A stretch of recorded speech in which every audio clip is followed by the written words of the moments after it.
बात करते हैं पश्चिम बंगाल की। कलकत्ता हाईकोर्ट ने आज एक बड़ा फैसला सुनाया। 2010 के बाद से पश्चिम बंगाल में जारी किए गए सभी ओबीसी प्रमाण पत्रों को खारिज कर दिया है, रद्द कर दिया है। जज तपव्रत चक्रवर्ती और राजशेखर मंथा की खंडपीठ ने मामले को लेकर सुनवाई की। ओबीसी प्रमाण पत्र देने की प्रक्रिया को चुनौती देने वाली एक जनहित याचिका यानी कि पीआईएल पर यह फैसला सुनाया। फैसला क्या है ये भी समझिए। कोर्ट ने निर्देश दिया कि पश्चिम बंगाल पिछड़ा वर्ग आयोग अधिनियम 1993 के आधार पर ओबीसी की नई सूची पश्चिम बंगाल पिछड़ा वर्ग आयोग तैयार करेगा। कोर्ट ने 2010 के बाद से बनी ओबीसी लिस्ट को अवैध करार दे दिया है।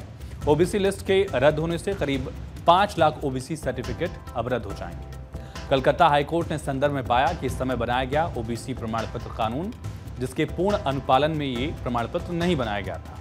कलकत्ता हाईकोर्ट ने यह भी कहा कि 2010 के बाद जितने भी ओबीसी सर्टिफिकेट बनाए गए हैं वो कानून के मुताबिक ठीक से नहीं बनाए गए और इसीलिए उन प्रमाण पत्रों को भी रद्द किया जाना चाहिए। हालांकि इसके साथ हाईकोर्ट ने यह भी कहा इस निर्देश का उन लोगों पर कोई असर नहीं होगा जो पहले से ही सर्टिफिकेट के जरिए नौकरी पा चुके हैं या नौकरी पाने की प्रक्रिया में है। प्रोसेस जहां शुरू हो गया है उनके लिए भी ये आदेश नहीं है। अन्य लोग अब उस प्रमाण पत्र का उपयोग रोजगार प्रक्रिया में नहीं कर पाएंगे, ये हाईकोर्ट की तरफ से स्पष्ट किया गया। दरअसल ये मामला 2012 में ही दायर किया गया था। वकील सुदीप्त दासगुप्ता और विक्रम बैनर्जी वादी की ओर से अदालत में पेश हुए। उन्होंने कहा कि वाम मोर्चा सरकार ने 2010 में एक एंटरिम रिपोर्ट के आधार पर पश्चिम बंगाल में अन्य पिछड़ा वर्ग बना दिया था। उस कैटेगरी को ओबीसी ए नाम दिया गया, यानी एक सब कैटेगरी बना दी गई थी। वहीं हाईकोर्ट के इस फैसले पर सीएम ममता बनर्जी का भी बयान आया। चुनावी दौर में उन्होंने कहा कि वो ओबीसी आरक्षण पर उच्च न्यायालय के आदेश को स्वीकार नहीं करेंगे। কোর্টের সবাই খারাপ নয়, আমি কোর্টকে সম্মান করি, কিন্তু যে ব্যক্তি এই রায় দিয়েছে যে ওবিসি রিজার্ভেশন থেকে মুসলিমদের বাদ দিতে হবে, আমি তাদের রায় মানি না, আমি মানব না। ওবিসি রিজার্ভেশন চলবে, এর জন্য উচ্চতর কোর্টে যেতে হলে যাব। এরা আমায় চেনে না যে আমি মাথা নত করার লোক নই। ममता के आखिरी शब्द थे कि ओबीसी मुस्लिम आरक्षण भी जारी रहेगा। चुनावी मंच से उन्होंने ये बात दोहराई है। इस पूरे मामले को लेकर गृह मंत्री अमित शाह का कहना है कि ममता बनर्जी ने 118 मुस्लिम जातियों को ओबीसी में शामिल कर लिया था, जिसके बाद हाईकोर्ट ने यह फैसला लिया और वो इस फैसले का स्वागत करते हैं। हाईकोर्ट ने इस इंडी अलायंस को एक बहुत बड़ा तमाचा मारा है। कोर्ट ने 2010 के बाद से जारी सारे ओबीसी सर्टिफिकेट कैंसिल कर दिया है। क्यों? ये इसलिए किया गया क्योंकि पश्चिम बंगाल की सरकार ने मुसलमानों का वोट बैंक के लिए अनाप शनाप मुसलमानों को ओबीसी बनाने के सर्टिफिकेट दे दिए थे। देखिए, ये मामला मूलतः वहां से हुआ है कि 118 मुस्लिम जातियों को बिना किसी प्रोसेस, पिछड़ेपन के सर्वे वगैरह के बगैर ममता बनर्जी ने ओबीसी का रिजर्वेशन दे दिया। कोई कोर्ट में गया, कोर्ट ने इसका संज्ञान लिया और 2010 से 24 के बीच में जितने सर्टिफिकेट इश्यू हुए हैं इसको अभी स्थगन आदेश देने का काम हाईकोर्ट ने किया है। ममता बनर्जी पिछड़े वर्ग के रिजर्वेशन के ऊपर अपने वोट बैंक के लिए डाका डालकर वो रिजर्वेशन मुस्लिम जातियों को देना चाहती है। आपको भी याद होगा जब बीते साल जून में राष्ट्रीय पिछड़ा वर्ग आयोग के अध्यक्ष हंसराज अहीर ने यह मुद्दा उठाया था। उन्होंने कहा था कि बंगाल राज्य सूची में 179 ओबीसी समूहों में से 118 मुस्लिम समुदाय के हैं। हंसराज अहीर का कहना था कि बंगाल की ओबीसी सूची में बांग्लादेशी प्रवासियों और यहां तक कि कुछ रोहिंग्याओं को भी शामिल किए जाने की शिकायत मिली है। उन्होंने जो डेटा दिया था उसके मुताबिक मेडिकल कॉलेज में श्रेणी ए के तहत 91.5% मुस्लिम और 8.5% हिंदू पाए गए। एक बड़ा हिस्सा मुस्लिमों के पास था।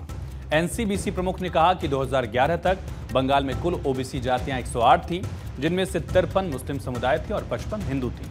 लेकिन 2011 के बाद ओबीसी सूची में कुल जातियों की संख्या बढ़कर 179 हो गई और नए 71 जुड़ने वालों में 65 मुस्लिम जातियां और 6 हिंदू जातियां शामिल की गई। यानी बड़ी संख्या मुस्लिम जातियों की थी जिनको ओबीसी में शामिल किया गया था और उसका असर नौकरियों में भी दिखा। मेडिकल कॉलेज में ए ग्रेड के तहत 91.91% मुस्लिमों को मौका मिला और 8.5% तक सीमित थे हिंदू। ये राष्ट्रीय पिछड़ा वर्ग आयोग की रिपोर्ट कहती है।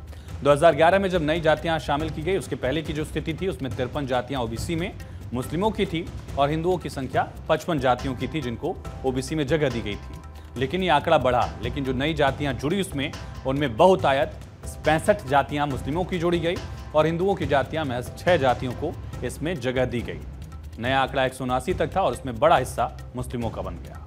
जांच के दौरान राष्ट्रीय पिछड़ा वर्ग ने आयोग ने यह भी पाया कि बंगाल में ओबीसी को 2 कैटेगरी में बांट दिया गया है, जिसमें से एक कैटेगरी के अति पिछड़ा वर्ग में भी 81 जातियों में से 73 जातियां मुस्लिम ओबीसी हैं, जबकि मात्र 8 जातियां ही हिंदू ओबीसी वर्ग की हैं। वहीं ओबीसी वर्ग के ही बी कैटेगरी बैकवर्ड कम्युनिटी के 98 जातियों में से 45 मुस्लिम ओबीसी हैं और 53 हिंदू ओबीसी वर्ग के लोग आते हैं। बंगाल सरकार की नौकरियों में भी भर्ती में एक कैटेगरी के ओबीसी वर्ग की नियुक्ति में 91.5% लाभार्थी मुस्लिम ओबीसी के रहे, जबकि हिंदू ओबीसी को मात्र 8.5% ही फायदा मिल पा रहा है। वहीं बी कैटेगरी वर्ग के ओबीसी को भर्ती में मिलने वाले फायदों में 54% हिंदू ओबीसी थे और लगभग 46 या स्पेसिफिक अगर कहें तो 45.9% मुस्लिम ओबीसी जातियों के लोगों को फायदा हुआ। राष्ट्रीय पिछड़ा वर्ग आयोग ये मानता है कि तुष्टीकरण की नीति के कारण जानबूझकर बंगाल में सब काम किया गया। हालांकि आज जब राष्ट्रीय पिछड़ा आयोग ने कोर्ट का आदेश सुना होगा तब उन्हें संतुष्टि जरूर हुई होगी। कलकत्ता हाई कोर्ट का जो निर्णय आया है उसमें उन्होंने 2010 के बाद में बंगाल में जो भी ओबीसी सर्टिफिकेट दिए थे वो खारिज करने की बात आप कह रहे हैं। यही बात हमारे ओबीसी कमीशन के सामने आई थी 2023 में फरवरी में। मैं यहाँ के रिपोर्ट यहाँ पे रिव्यू लिया था तो तब हमने देखा कि 2010 के बाद में 11 में 65 जातियां मुस्लिमों की और 6 जातियां हिंदुओं की ओबीसी में जोड़ी गई थी और उसका हमने रिव्यू मांगा था, रिपोर्ट मांगा था कि कौन से आधार पे आपने जोड़ा है। तो सरकार ने हमें लेटेस्ट रिपोर्ट नहीं दिया। तो ममता बनर्जी इंडिया अलायंस को सत्ता आने की स्थिति में बाहर से समर्थन देने का वादा करती हैं और आज जब कोर्ट ने ओबीसी मामले पर अपना फैसला दिया तब तस्वीर को ज्यादा साफ करने के लिए आपको राहुल गांधी का भी एक पुराना वीडियो देखना चाहिए। वीडियो है 2012 का, यूपीए सरकार के दौरान का, जब यूपी में चुनाव के वक्त राहुल गांधी मुलायम सिंह यादव पर हमलावर हैं और कहते हैं कि सरकार बनने पर वो मुसलमानों को आरक्षण देंगे। ये वीडियो कल पश्चिम बंगाल के झारग्राम में पीएम मोदी ने खुद से रिलीज किया और याद दिलाया राहुल गांधी के 12 साल पहले का वो स्टेटमेंट।